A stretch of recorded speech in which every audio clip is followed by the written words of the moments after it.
Bonjour à tous! Bienvenue dans cette nouvelle vidéo de Noël 2025. On vous présente cette fois-ci la sélection pour les 6-8 ans.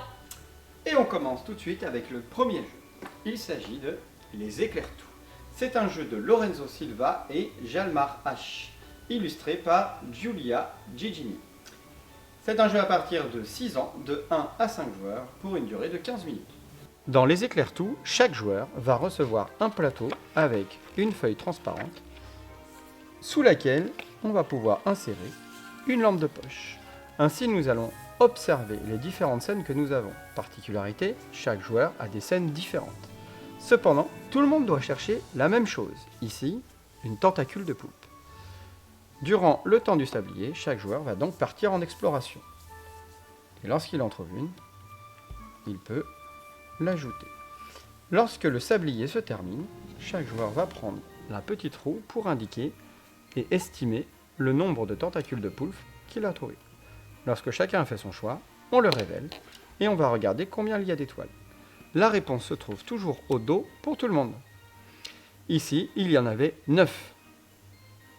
Vous avez également les emplacements dans chacune des cartes de chaque joueur. Ici, avec 6, je vais donc marquer 3 points avec les étoiles. Si j'avais trouvé 9, j'aurais eu droit à une étoile en bonus. Je vais donc avancer ici de 3 étoiles. Le deuxième joueur avait trouvé 3, il avance donc de 2 étoiles. Ici, on observe le nombre de fois où on repère le symbole lune. Ici, 2 fois, la lune va donc avancer de 2 cases. Ici, en mode coopératif, lorsque la lune rattrape un joueur, nous allons perdre un éclair et faire avancer le symbole du personnage jusque devant la lune. À la fin de la partie, c'est-à-dire à l'issue de 5 manches, nous allons regarder l'écart qu'il y a entre le dernier joueur et la lune, additionné au nombre d'éclairs pour savoir notre score. À l'intérieur de la règle, vous pouvez trouver une jauge qui vous donne le niveau de votre victoire.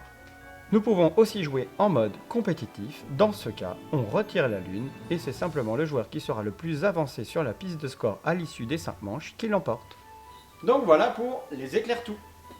Et on poursuit avec Décale. C'est un jeu de Claude Clément, illustré par Joey.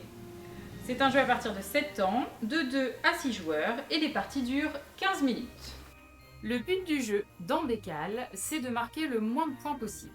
Pour cela, au fur et à mesure de la partie, vous allez essayer de créer les plus grandes aires de chiffres identiques qui se touchent. À chaque tour, vous allez retirer une carte de votre plateau et la mettre au centre. Et on va venir l'insérer dans notre plateau. La particularité de Décale, c'est qu'on est obligé de décaler une ligne ou une colonne pour pouvoir insérer le nouveau chiffre. À la fin du tour, le pion Décale se transmet d'un joueur à un autre et on recommence l'opération. Donc je suis la première là à pouvoir récupérer. Je vais prendre un 5 qui m'amènera moins de points qu'un 9 et je suis obligée de décaler pour pouvoir insérer mon chiffre. Donc je décale une dernière fois de manière à insérer la dernière carte. Mon adversaire fait de même. Puis, pour la fin de partie, on va compter les chiffres qui sont isolés. C'est-à-dire que là, tous mes 6 s'annulent puisqu'ils se touchent. Les 2 9 se touchent, donc ils s'annulent. Les 2 5 également. Et les 4 qui se touchent aussi s'annulent. Il me reste donc 2 8, un 10 et un 1. Mon adversaire fait de même. Et en faisant le cumul des cartes restantes, on sait qui est le vainqueur. Et voilà pour Décale.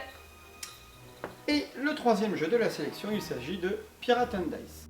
C'est un jeu de Romaric Gallonier et Alexis Allard, illustré par Alfredo Caceres.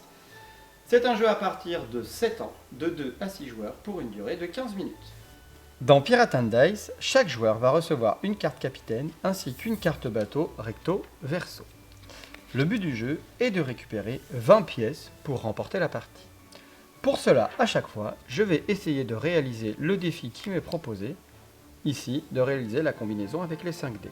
Mais avant de me lancer dans l'aventure, chaque joueur va décider s'il estime que je vais échouer et positionner le bateau échoué, ou réussir et positionner le bateau sous le ciel étoilé. Lorsque chacun a fait son pronostic, je vais partir à l'aventure. Ici, aucun dé ne m'intéresse, je vais donc pouvoir relancer ici, et c'est à l'issue des 3 lancers qu'on va voir si j'ai réalisé le défi. Petite précision, les perroquets sont des dés jokers. Ils peuvent remplacer n'importe quel numéro, sauf lorsqu'ils sont demandés pour une combinaison. Ici, j'ai échoué. Le joueur qui a correctement estimé va remporter une carte et moi, je ne récupère rien. Je passe les dés au joueur suivant qui va, à son tour, réaliser le défi. Ici, ils vont pouvoir utiliser seulement 4 dés, puisque le dernier dé est barré. Tu paries, non? Je vais estimer qu'elle va réussir et le joueur suivant échouer.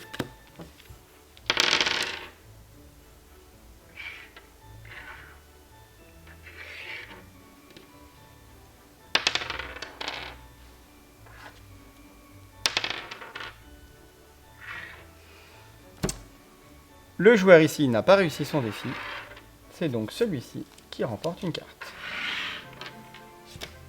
Et voilà pour Pirate and Dice. Une dernière idée à glisser sous le sapin, la carte cadeau qui vous permet d'offrir un abonnement à la Ludo. Et si vous n'êtes pas à côté de Cloarcarnoët, on vous invite à contacter la Ludo la plus proche de chez vous. Et voilà, ainsi s'achève la sélection de Noël pour les 6-8 ans. On se retrouve la semaine prochaine pour une sélection famille et experts. En attendant, nous vous souhaitons un joyeux Noël!